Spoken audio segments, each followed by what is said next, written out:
So up until now, all of your code executed from the top of the screen to the bottom of the screen.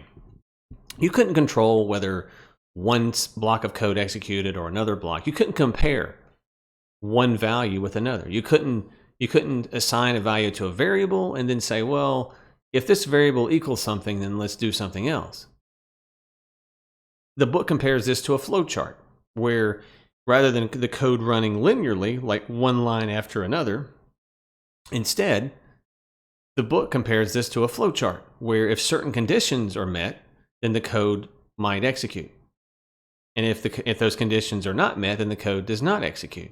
So let's take an example. So let's say we have a temperature variable and it's set to 67 degrees. And we can say, with Python, we can say if temp is greater than 32, print, let's actually use quotation marks for a string, it's not freezing, because the freezing point is 32 degrees.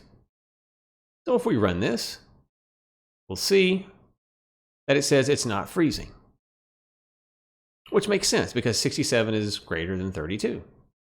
Now, if we come down here and say 27 degrees, what do you think? What do you think prints with 27 degrees? 27 is less than 32. So we can see that nothing prints. Now let's come down here and let's literally say something else. Now here, if we run this, say something else prints. In fact, say something else will print no matter what. If it's greater than 32, temperature is greater than 32 or less than 32, something else always prints, because something else is not a part of this block.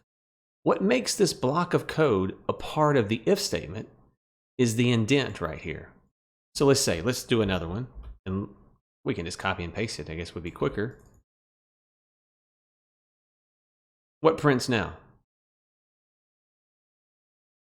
The first two lines, and then the second one as well.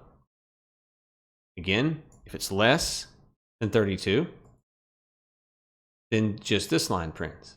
So what's controlling the if statement, the block of code, is the indents here. Now, other languages use a construct like this, and you can see that Python does not like this syntax at all. It's illegal syntax in Python. Python does not use blocks of code designated by the brackets like Java and C# and C++. Python likes to have a colon here. The colon indicates the end of the if statement, and then any code that's indented is with the if statement. So just to prove it to you, if I indent this code, what prints now? Nothing, because nothing prints because it's all a part of the if block.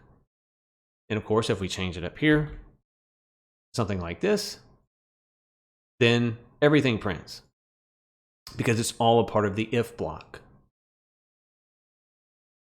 So let's take a look at maybe a border case. What if it's set to 32 degrees? What do you think prints here? And let's just change this back to the way it was. What prints when temperature is actually 32? Some students are surprised to find that this block of code does not execute, because 32 is 32 greater than 32? No. That's not true. Everything in an if statement evaluates to true or false. And you say, well, I'm not really comparing something true or false. I'm comparing two integers. Yeah, you're comparing two integers, but the result of this comparison is either true or false. And it's not true, it's false, that 32 is greater than 32. Now in your book, in section 3.1, table 3-1, in fact, there's a whole chart of relational operators. This is one relational operator. We are comparing the relationship between two numbers. That's why they're called relational operators. Another example is equals. Now if we run this, what happens? Is temperature of 32 greater than or equal to 32? And that is true. It was false before. This is false, but this makes it true.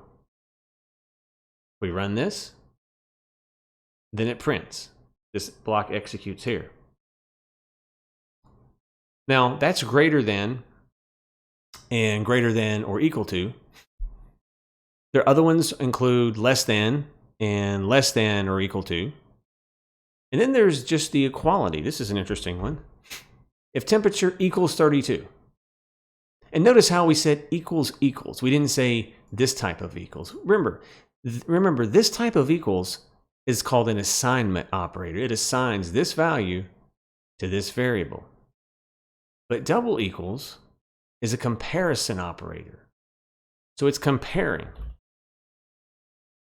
It's comparing the value here, which is a literal value, with the value in this variable. So it's obvious when we run this that it's not freezing. It's going to print, although maybe we should put a more appropriate message here that says it is freezing, because technically 32 degrees is freezing.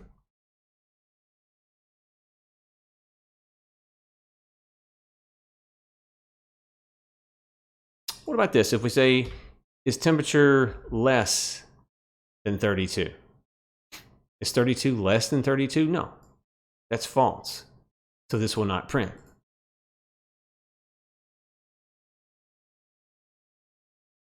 What if we say less than or equal to? Well, this is back to the flip side of where we started a moment ago.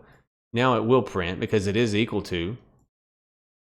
And we can do the opposite of where we were. We can go back to 67, and now this is not going to print. We can change this just to less than. It still won't print, right?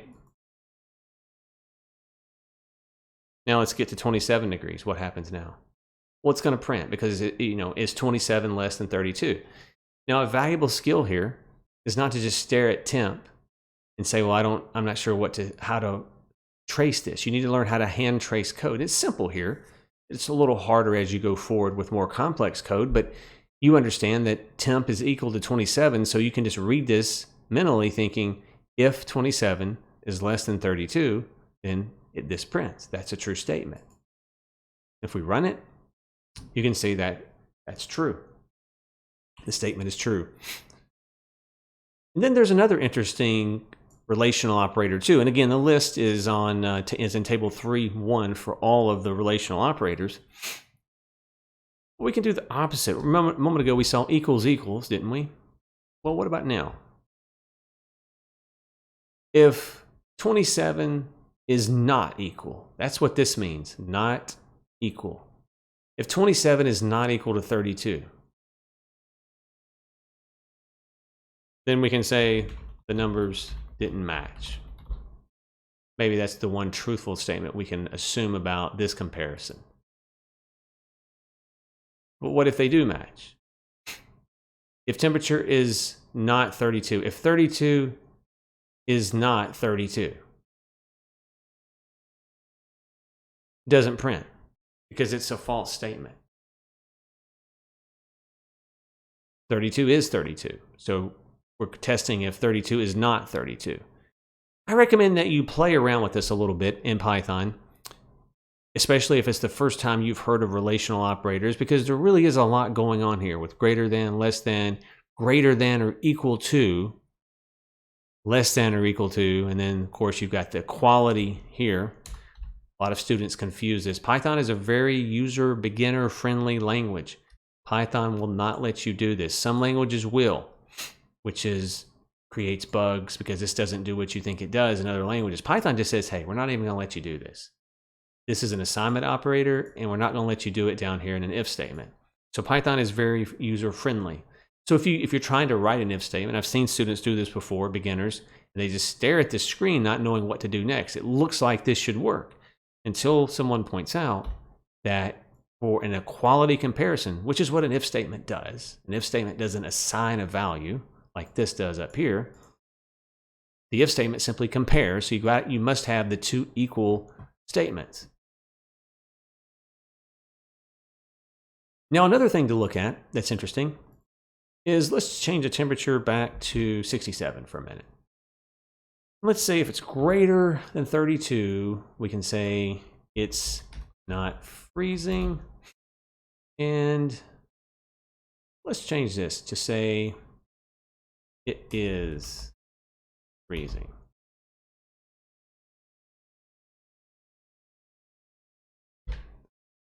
But what are we doing here? We're saying that if this statement is true, then this prints. And for some reason, if this comparison fails, for any reason, if this doesn't print, this always prints. That's what else does. Else is a catch-all. Else prints if this fails for any reason. So let's test our else. Let's put this as 27 degrees.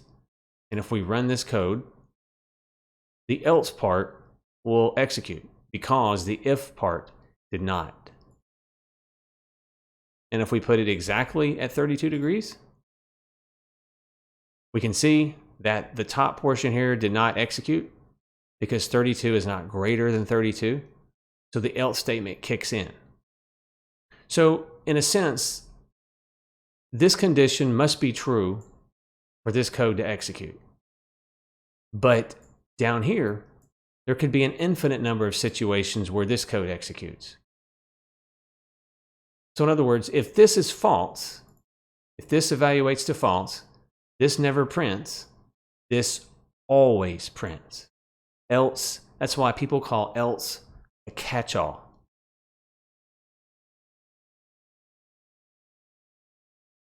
Now, another thing that we can do, we've focused exclusively on integers. We can also take a quick look here at maybe some names. Let's see. Name 1 equals Mark. And name 2 equals Bob. So if name 1 equals name 2, we can say the names match. And then we might say else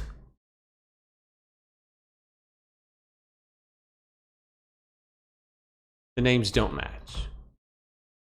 Let's think about this. Does this make sense? If these are strings, right? Mark is a string, Bob is a string, it's enclosed in quotation marks. If name 1 equals name 2, then this matches.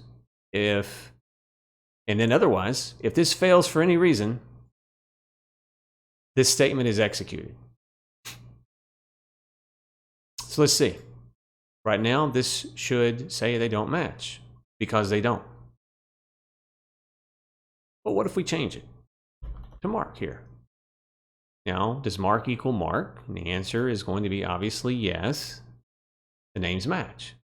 So we're not limited to comparing integers. We can compare string values as well. Now, what if we say this? Looking at this, what do you think? What do you think? Do you think this prints? Or do you think this prints? The answer is they don't match. Because Python is case sensitive. And that's true not only of commands like print, but it's also true of string variables here as well. And the book goes into some more technical detail about the ASCII table and why this is true. There's underlying values assigned to every character that a computer processes. And ultimately, it goes down to binary, which is zeros and ones. But all you need to know right now is that strings can be compared and tested for equality, just like integers can, and that they are case sensitive. We can do this as well. Remember this? We can say if name 1 does not equal names 2, then actually, let me look at this. The names, we should probably say do not match, right? If we're changing the logic, then we have to change the English equivalent down here. Otherwise, it would still work. It just wouldn't make much sense, and you might think it's not working. But yeah, let's run this. The names don't match. This is being executed because they don't match. On the other hand, if we make them match, then the bottom will execute, which is sort of the opposite of what we had going on a minute ago. So you really have to think through your logic a little bit. Sometimes people get frustrated with logical conditions, and really the Python is just doing what you said to do. Python doesn't know what you intended to do or what you meant to do. It just knows what you actually wrote down in terms of code.